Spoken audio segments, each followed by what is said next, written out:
아멘. 하나님께서 귀한 찬양에 영광 받으신 줄 믿습니다. 서로 이렇게 평화 인사를 나누실까요? 할렐루야. 우리 시대를 분간하며 삽시다. 제대로 분간하지 못하면 천지분간을 못한다 하는데 시대를 잘 분간할 줄 알아야 됩니다. 참 예측하기 어려운 것 중에 하나가 날씨인 것 같습니다. 그래도 지금은 우리 동네 날씨 이러면 또 내일, 일주일 후 이렇게 알 수 있죠. 또 수시로 변하니까 수시로 그 예보 사항을 좀 바꿔요. 오늘 11시 예배 시작하는 시간에 기온은 어떻게 될까 보니까 영하 1도로 나오더라고요. 9시 예배 시간은 영하 8도인데 11시에는 영하 1도, 2시간 사이에 7도가 올라가는 거죠. 변화가 참 심합니다. 근데 오늘 아침에 보니까 오전 11시에 영하 2도로 또 수정해 놓았더라고요. 하루 전에도 날씨, 기온 이런 것을 예고하는 게 참 어렵다는 것을 알 수 있죠. 물론 큰 차이는 없지만 또 수시로 보면 눈이 조금 오겠다 해서 방심했더니 눈이 많이 와요. 그래서 교통 대란이 일어나고 어떤 날은 눈이 많이 오겠다 예고를 해서 염화칼슘을 길에다 잔뜩 뿌려놨더니 눈이 안 와가지고 그냥 소금이 길거리에 널려 있기도 하지 않습니까? 참 예측 수준이 많이 높아졌으면서도 예측하기 참 어려워요. 얼마 전까지만 해도 기상대가 어쩌다 맞히면 어쩌다 맞췄네 그래요. 어쩌다 틀리면 역시나 또 틀렸어 이런단 말이죠. 그래서 기상청 사람들은 욕을 많이 얻어먹어서 장수할 거예요. 장수해. 이 기상을 예고하기가 참 어렵기 때문에 슈퍼컴퓨터까지 동원해서 각종 데이터를 다 집어넣어서 분석하죠. 그런데 나비의 날갯짓 하나가 태풍으로 바뀐다고 하니까 그 작은 변수까지 어떻게 다 조사하겠습니까? 나비 날아가는 것까지 다 체크해야 되니까요. 또 나비가 어느 방향으로 또 날갯짓을 했는지 그런 것까지도 다 분석해야 되는데 어떻게 하겠습니까? 아마 영원토록 날씨를 정확하게 예측한다는 것은 어려울 것 같습니다. 그래도 점점 정교해지는 것, 이것은 다행스러운 일이지요. 오늘날도 일기예보가 틀려서 여러 가지 재난을 당하는데 옛날에는 어떠했겠습니까? 측정할 수 있는 도구들도 없고 분석 도구도 없는 이때에 그래도 비교적 정확한 일기예보관이 있죠. 바로 관절예보관이라고. 그래서 영화 황산벌을 보게 되면 그 재미있는 장면이 나오죠. 김유신 장군이 노병들을 모아놓고 묻습니다.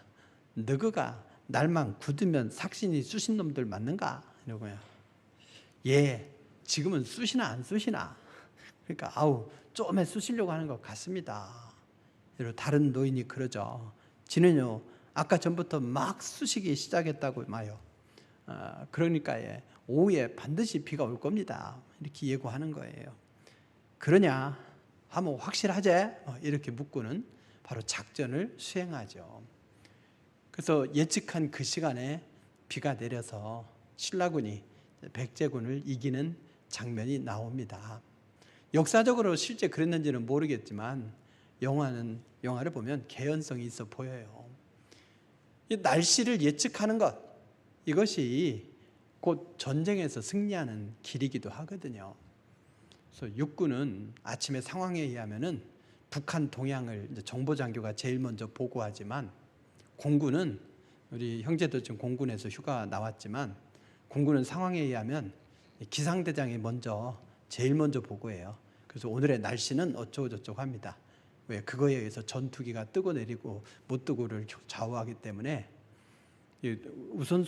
보고 우선순위가 달라요. 노르망디 상륙작전 경우에도 굉장히 중요한 역할을 한 게 기상예보 장교였습니다.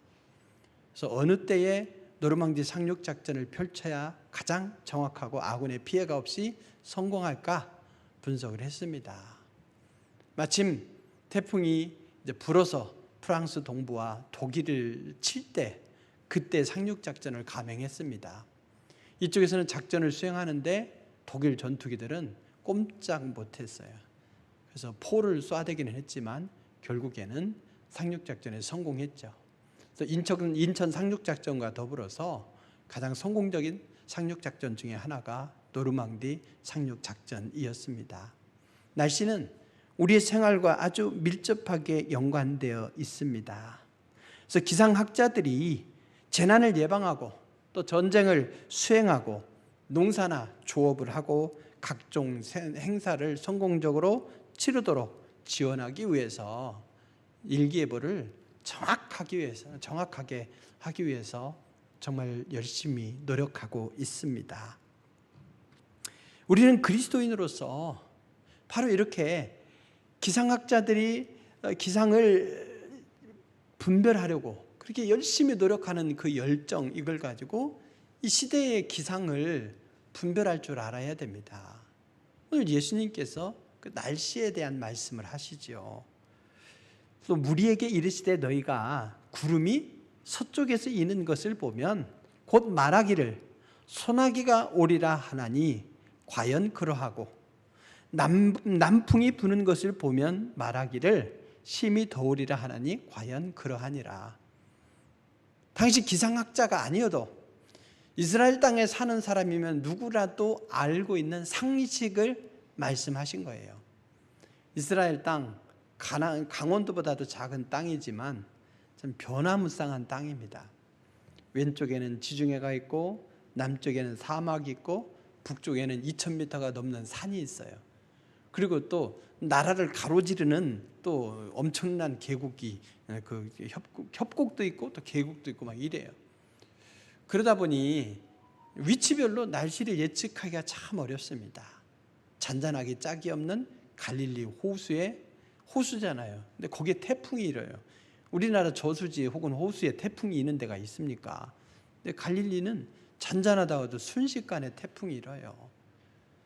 근데 특별히 지중해 쪽에서 바람이 불어오면 지중해에서 오는 바람이 이제 그 지중해에 있는 수증기를 끌어올려서 모으죠.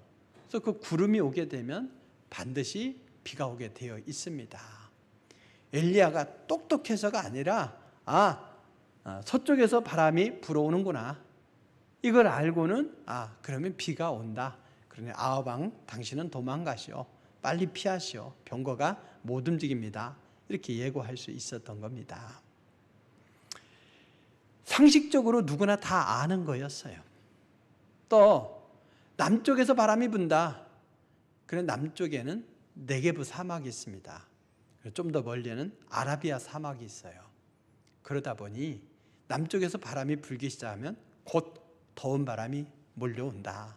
이걸 알 수 있는 거죠. 기상학자뿐 아니라 상식 있는, 조금만 판단할 수 있는 사람이라면 누구든지 알 수 있는 사실이었습니다. 이처럼 과학이 발달하지 않았을지라도, 기상청의 일기예보가 없을지라도 예수님 당시의 사람들은 자연현상을 통해서 하늘과 땅의 기상을 분간했습니다. 왜? 그것이 예수님 당시에는 뭐 관계시설도 없고 하니까, 또 하늘에서 내리는 비에 의존해야 되니까, 또 성경 말씀에 보면 오늘 꽃 피었다가도 더운 바람이 불면 금방 시들어버린다고 하지 않습니까? 이런 상황이다 보니 일기라고 하는 것은 곧 나의 생존과 직결되는 거였기 때문에 누구라도 관심을 가지고 그것에 신경 쓸 수밖에 없었던 겁니다. 사실은 짐승들도 날씨를 분간할 줄 알아요. 홍수가 날 징조가 보이면 벌써 개미는 일주일 전부터 딴 데로 도망가 있대요.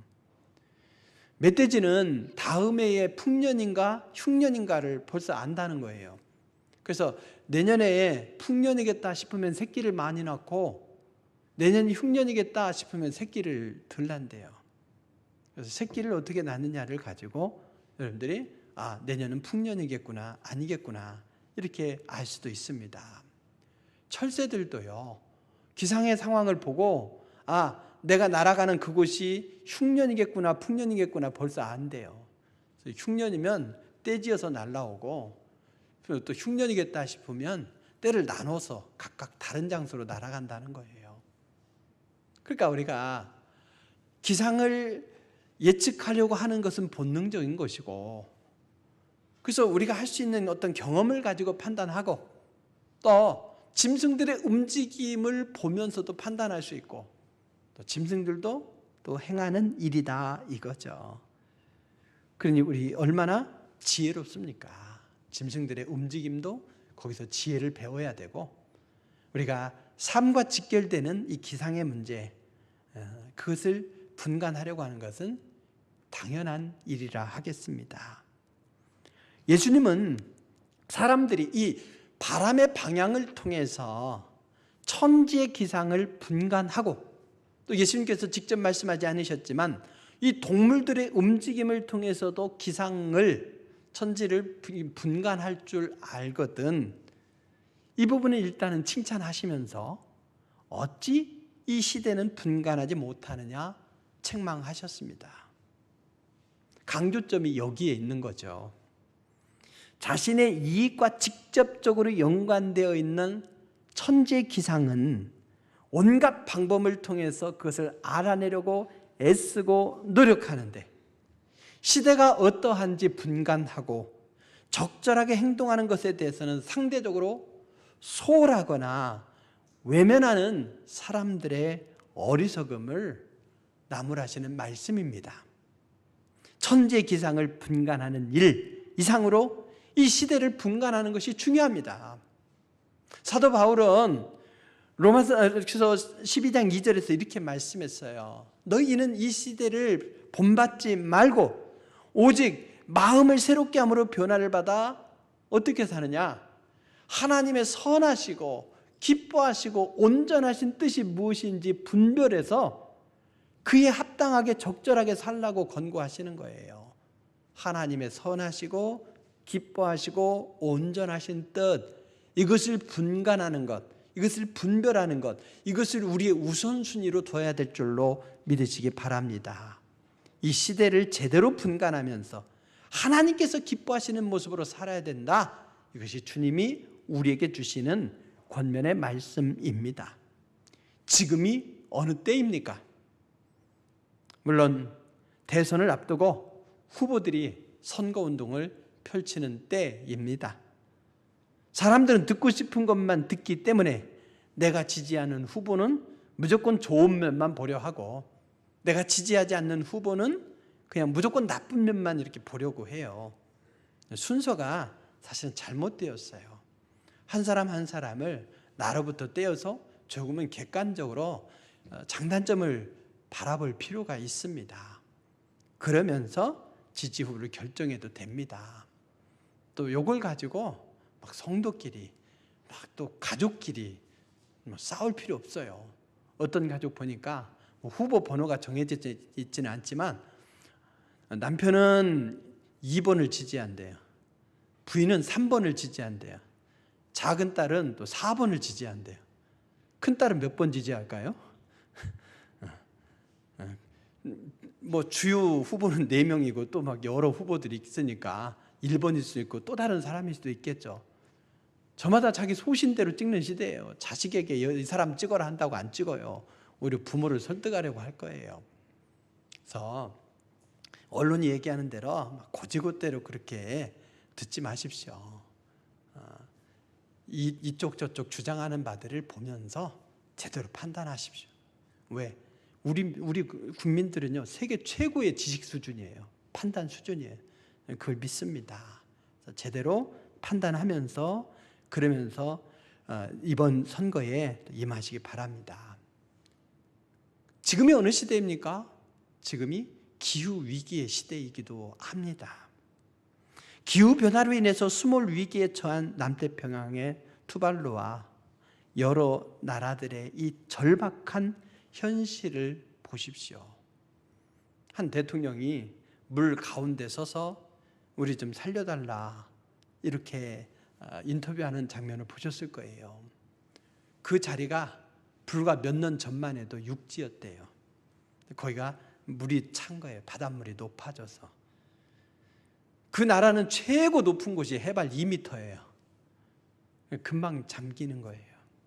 해일만 잃어도 그냥 아예 그 섬을 관통해 지나가 버립니다. 조그만 해일만 있어. 그런데 그게 그 남태평양의 일이 아니라 바로 우리 일이지 않습니까? 아주 초국지적으로 비가 내린다니까요. 세상에 천연동만 집중호우이래요. 그냥 하남시 집중호우가 아니라 천연동만 집중호우. 그리고 여기서 저쪽 은곡으로 가면 또 비가 안 왔대요. 이런 현상들은 기후변화와 아주 밀접하게 관련이 있는 겁니다. 기후위기의 시대에 우리가 R이 100이 뭔지 모르고 또 그린 텍소노미가 뭔지 어떻게 압니까? 그 전문 용어들을. 그래도 이 기후위기 시대에 세계의 기업이 어느 방향으로 흘러가고 있는가? 그래서 우리나라 기업들이 그 세계의 표준에 맞추기 위해서 어떤 변화를 도모해야 될 것인가? 일반 상식으로 그런 것은 좀 이해를 해야 되죠. 친환경 에너지는 뭐고 원자력 에너지는 어떤 요소를 갖출 때 그린 텍소노미에 들어갈 수 있는지, 그럼 우리나라 원전 정책은 어느 방향으로 가야 되는 건지, 이런 것들을 나름대로 생각을 해봐야 되는 것이죠. 우리 교회만 해도 2025년 이후에 신축하게 될 것인데요, 2025년부터 건축 기준이 확 달라져요. 제로에너지 시스템은 선택이 아니라 2025년 이후에는 의무입니다. 반드시 제로에너지 시스템을 도입해야 되는 거예요. 그러니까 그런 문제들이 남의 문제가 아니라 바로 우리의 문제로 직결되는 것이죠. 그래서 시대를 분간해야 됩니다. 코로나19로 인해서 2년 넘게 얼마나 고생하고 있습니까? 코로나19도 기후변화의 산물이라고 하지 않습니까? 사람과 멀리 떨어져 있던 이 코로나 계열 이 바이러스들이 이미 중국 남방 쪽으로 해서 사람들에게 가까이 근접해 있다는 거예요. 그래서 사스도 메르스도 바로 코로나 계열 바이러스 아닙니까? 그 어느 것보다도 지금 이 코로나가 맹위를 떨치고 있는데 이미 수십 종 이상이 인간과 밀접해 있는 거예요. 그러니 이 코로나 바이러스의 문제는 인류에게 있어서 항상 문제가 될 것이라고 말합니다. 그러나 또 한편으로 보면 코로나 델타 바이러스를 코로나 오미크론이 다 점령했잖아요.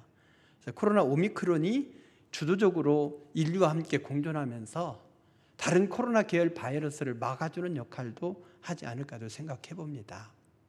어쨌든 기후위기는 생각보다 우리 가까이 있고 생각보다 심각하다는 사실을 깨닫고 우리의 삶의 양식의 변화를 도모해야 됩니다. 이렇게 시대의 흐름들을 우리는 좀 제대로 판단하고 읽으려고 해야 되겠죠. 하지만 예수님께서 이 말씀하실 때 더 중요한 건 뭐냐? 여기서 이 시대를 분간하라 할 때 이 시대는 뭐냐라고 했을 때 바로 영적인 상태를 또 가르쳐주는 말인 거예요. 사도 바울은 디모데후서 3장 1절 5절에서 말세에 나타나는 현상에 대해서 말씀했어요. 제가 읽어드릴 때에 오늘 우리 이 시대와 상관없는 것이 있는가 생각해 보십시오. 너는 이것을 알라. 말세에 고통하는 때가 이르러 사람들이 자기를 사랑하며 돈을 사랑하며 자랑하며 교만하며 비방하며 부모를 거역하며 감사하지 아니하며 거룩하지 아니하며 무정하며 원통함을 풀지 아니하며 모함하며 절제하지 못하며 사나우며 선한 것을 좋아하지 아니하며 배신하며 조급하며 자만하며 쾌락을 사랑하기를 하나님 사랑하는 것보다 더 사랑하며 경건의 모양은 있으나 경건의 능력은 부인하니 라고 했어요. 오늘 이 시대에 다 나타나고 있는 일들 아닙니까? 우리 하나님의 자녀들에게 말이죠. 하물며 세상은 어떠하겠습니까? 그래서 지금이 세상 말세야 무의식적으로 하는 말들인 거죠. 지혜로운 사람은 늘 말세 의식을 가지고 건강한 긴장으로 살아야 합니다. 예수님은 비유의 말씀을 통해서 주인이 혼인집에서 돌아와 문을 두드릴 때 그때 문을 열어주라 하셨어요. 혼인집에 가서 신부를 데리러 간 신랑이 언제 올지 모릅니다. 그때 하인이 깨어있다가 문을 두드릴 때 바로 열어주면 주인의 칭찬을 받을 것이다 하면서 깨어있으라 말씀하신 거죠. 주님께서 다시 오시겠다고 하셨으니 반드시 다시 오십니다. 그때에 두 무리가 있겠죠. 한쪽은 심판을 받되 한쪽은 형벌의 심판, 한쪽은 상급의 심판이겠죠. 오늘 주님께서는 이 말씀을 통해서 형벌 심판에 서게 되는 사람들에 대해서 경고하고 있는 거예요. 바울은 말세 현상에 대해서 말하면서 디모데에게 이 같은 것에서, 이 같은 자들에게서 네가 돌아서라 그랬어요. 사람들이 이 말세에 나타나는 현상들로 살아갈 때에 남들도 다 하는데 이러면서 그렇게 살아가는 것이 아니라 그들과 구별된 삶을 살아야 된다. 말세일수록 더욱더 우리가 중심을 지켜내면서 오늘 주님께서 제시한 표준으로 살아야 된다고 권면하고 있는 겁니다. 사도 바울의 권면대로 이런 자들에게서 돌아서서 구별된 삶을 사는 여러분 되시기 바랍니다. 이것이 먼저 주님으로부터 구원받은 우리들의 삶의 태도입니다. 우리가 이 시대를 어떻게 사는 것이 참으로 지혜로운 삶일까요? 바로 영적으로 이 시대를 분간한다면 오늘 주님이 제시한 두 가지 표준을 생각해 볼 필요가 있어요. 오늘 주님은 우리가 말세의 시대에 어떻게 살아야 될까? 첫 번째는 그거예요. 이 시대를 제대로 분간하면서 옳은 것을 판단하라 그랬어요. 옳은 것을 판단하라. 36절에 보면 뭐라고 말했습니까? 56절에 보면 이 외식하는 자요 그랬잖아요. 외식하는 자요. 살아보겠노라고, 손해보지 않겠노라고 날씨의 현상을 분석하고 그에 합당하게 사는 것이 뭐가 잘못됐습니까? 근데 주님의 강조점은 그게 아니죠. 그래, 그렇게 사는 건 잘하는 거야. 근데 너의 이해와 결부된 눈앞에 보이는 이해를 위해서는 그렇게 집념으로 날씨까지도 분석하면서 너의 보이지 않는 면, 그 면을 분석하기 위해서는 얼마나 노력하느냐, 또 그에 합당하게 살기 위해서는 얼마나 노력하느냐, 이율배반적이지 않느냐. 강조점이 뒤에 있는 겁니다. 천지의 기상은 중요하게 생각하고 합리적으로 분간할 줄 아면서 정작 더 중요한 영적인 일에 대해서는 무지한 이중적인 모습에 대해서 지적하시는 거예요. 예수님은 이들에 대해서 외식하는 자라고 했습니다. 천지의 기상 이랬는데, 기상이라고 하는 이 말은 사실은 얼굴이라는 뜻이에요. 그래서 영어로 보면 이제 face of 이제 그 sky and earth 이렇게 돼 있죠. 하늘과 땅의 얼굴, 보이는 면, 자기 이익과 직접적으로 연결되는 것들, 눈에 보이는 것에 대해서는 그렇게 민감한데 눈에 보이지 않으나 정말 더 중요한 것을 위해서는 내가 얼마나 노력하느냐, 이런 말이죠. 코로나19 상황 속에서 보십시오. 상당 부분이 많은 분들이 그래요. 직장 생활을 잘하기 위해서 교회 나오는 걸 조심하는데, 오히려 여러분 교회에서 건강하게 신앙을 지켜내기 위해서 사람들의 만남을 절제하십니까? 영적으로 더 중요한 일이기 때문에 나의 신앙의 중심을 지켜내기 위해서 다른 부분들을 정말 절제하고 있느냐, 그거예요. 너 교회 가려면 직장 그만둬. 이 상황에서 이런다면 정말 여러분들이 교회를 택할 수가 있겠습니까? 허다한 무리들이 과감하게 교회를 정리하죠. 물론 영상 예배를 드리면서 거룩한 몸짓하는 분들까지 다 얘기하는 게 아니에요. 처음에는 그렇게 시작했다가 점점 영상 예배 접속하는 분들 숫자도 떨어지고 점점 예배도 등한히 하는 그 경향으로 흘러가는 안타까운 분들을 말씀하는 거예요.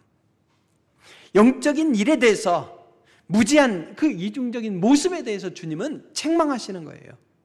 그 얼굴, 겉에 보이는 것, 그것에만 집착하지 말라는 거죠.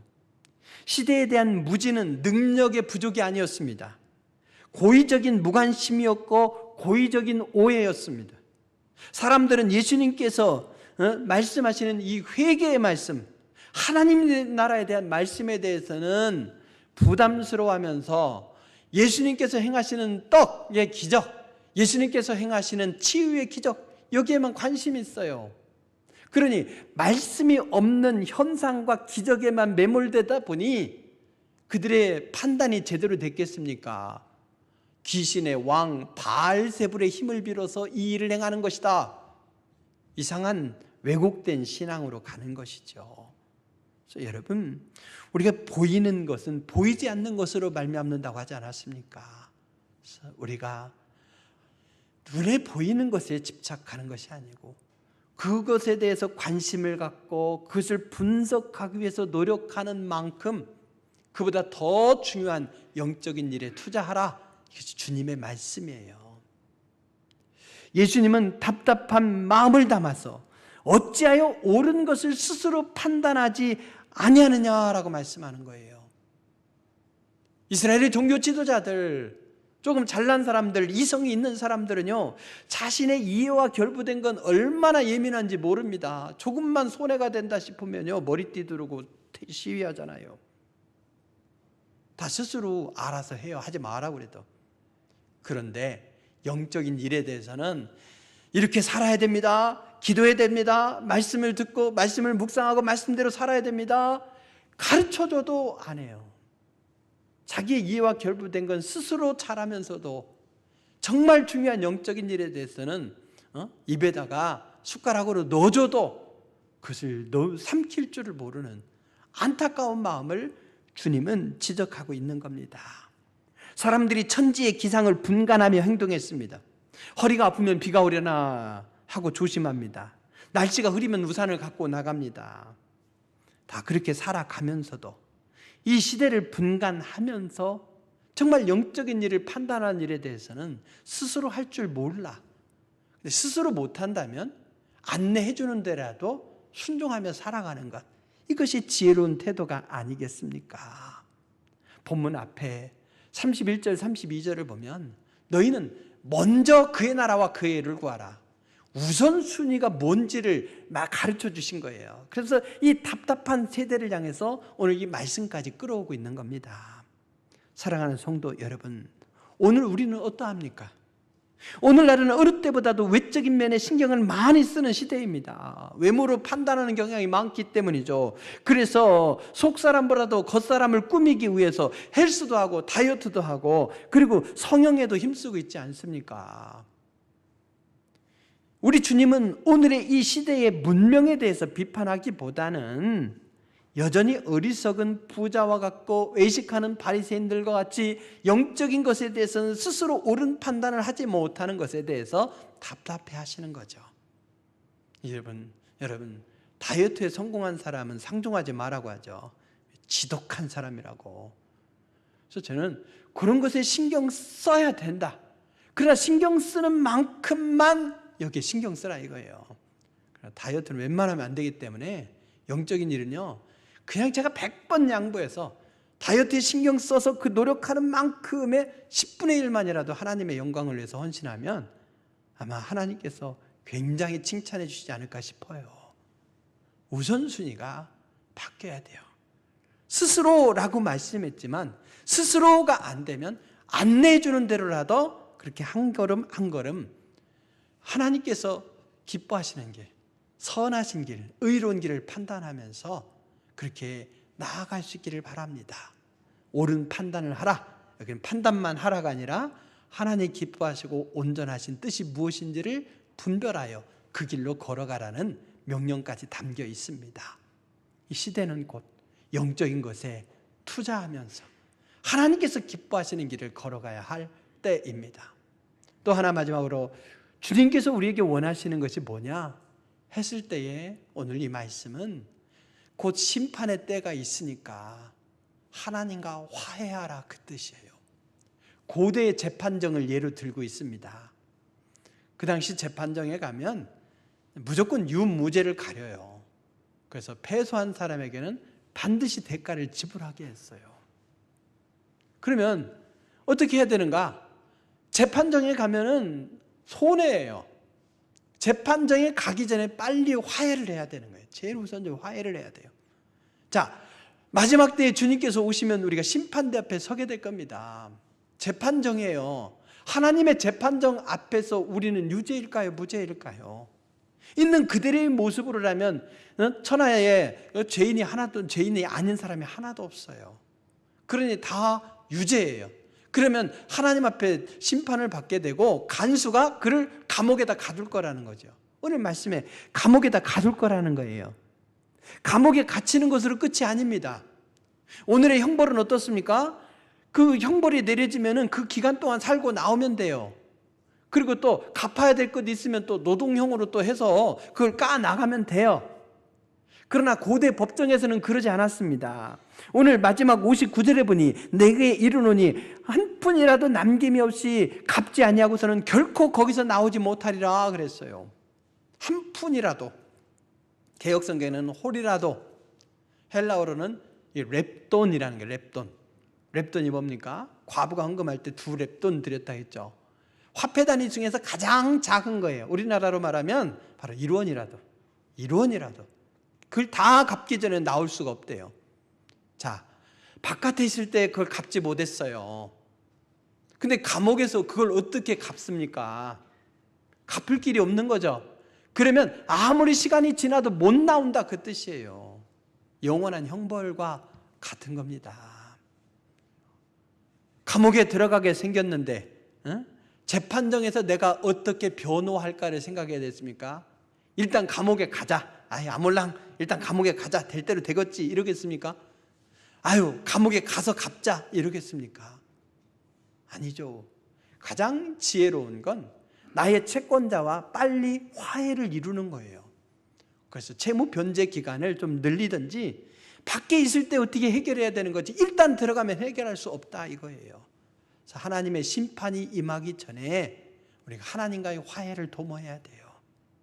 다행히도 우리 하나님께서는 우리가 하나님의 재판정 앞에 설 때 다 유죄이고 다 영원한 형벌에 빠질 걸 알았기 때문에 아들 예수님의 십자가를 통해서 우리에게 화해의 길을 열어주셨고 우리는 그 길에 이렇게 서서 오늘도 예배 드리는 줄로 믿습니다. 감사해야죠.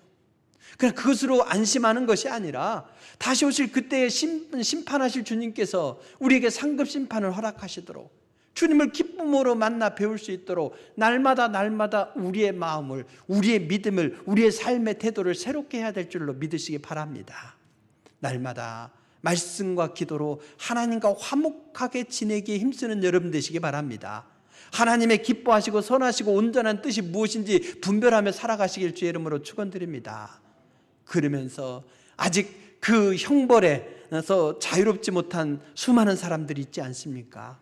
그들에게 십자가를 증거함으로써 그들이 또한 하나님의 상급 심판의 대열에 설 수 있도록 복음을 전하는 것, 그 영혼들을 안타깝게 여기고 그 영혼들을 생명으로 초대하는 것, 그래서 하나님과 화목을 이루면서 영원한 형벌이 아니라 하나님과 더불어 기뻐할 수 있도록 그렇게 안내해야 될 책임이 오늘 우리에게 있는 겁니다.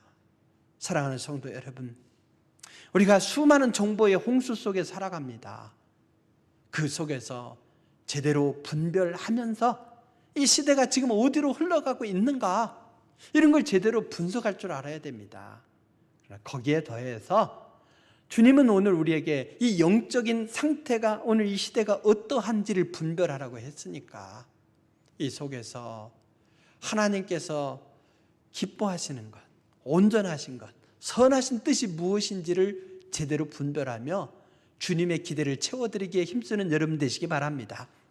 그래서 이왕에 하나님의 백성이 된 것, 하나님과 화해를 이루는 길이 뭔가, 하나님과 소통하며 하나님과 더불어서 동행하는 길이 뭔지 그 길을 아름답게 걸어가며 하나님께서 채워주시는 은혜와 하나님께서 채워주시는 풍성함으로 평안으로 살아내면서 또 그 복음을 이웃들에게 나누는 복된 삶으로 살아가는 우리 모두가 되시길 주의 이름으로 축원드립니다. 기도하시겠습니다.